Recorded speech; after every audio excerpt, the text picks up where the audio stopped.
Hi there, guitar players. Here's a very quick intermediate level jazz guitar lesson for you, if there is such a thing. I'm going to call this one the Honeysuckle Rose lick trick. So I'm sure you know the song Honeysuckle Rose.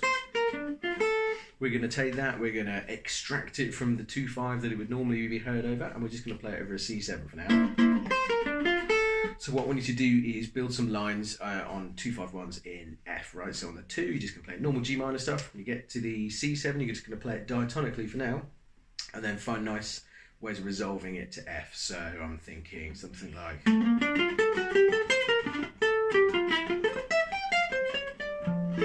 that sort of stuff. So on the C7, there it is, nice and diatonic, nice and melodic, that's cool.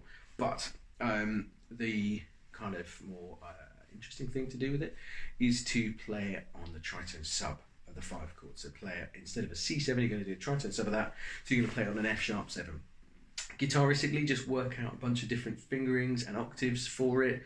So it's going to be on an F sharp, right? So it's quite easy because it starts on the tonic of this dominant chord. So, tonic of the dominant, yeah, that's fine.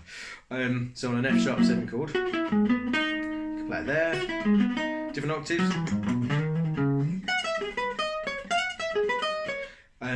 Get used to that around the fretboard, and then do the same thing you did before. Okay, so play something nice and G minor-y, then when you get to that, stick it on there. So you're thinking F sharp 7 over C7, and then resolve it as well. It's no good just blatting it when you get to that chord.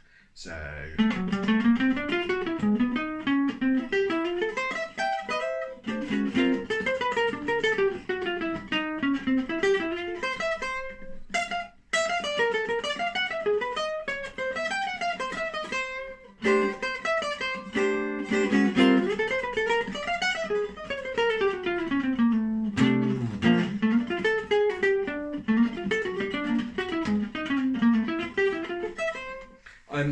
again, go wild. The other kind of cool thing you can do as well, which is a little bit less common, is to play off the 2 chord. So you could take the 2 chord, G minor, make it G7, make it more of a secondary dominant thing, and you could play it diatonically on that. So you could go like... play something on C7 and then resolve.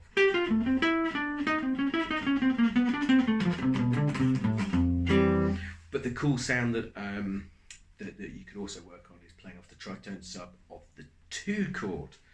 So make 2 chord secondary dominant and then tritone that, so you get a C sharp 7. Okay, so we're going to go like...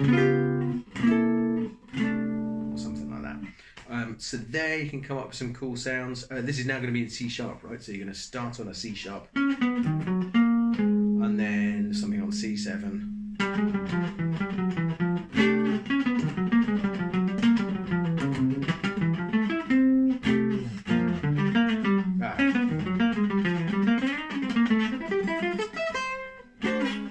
So instead of that, I'm thinking that, and then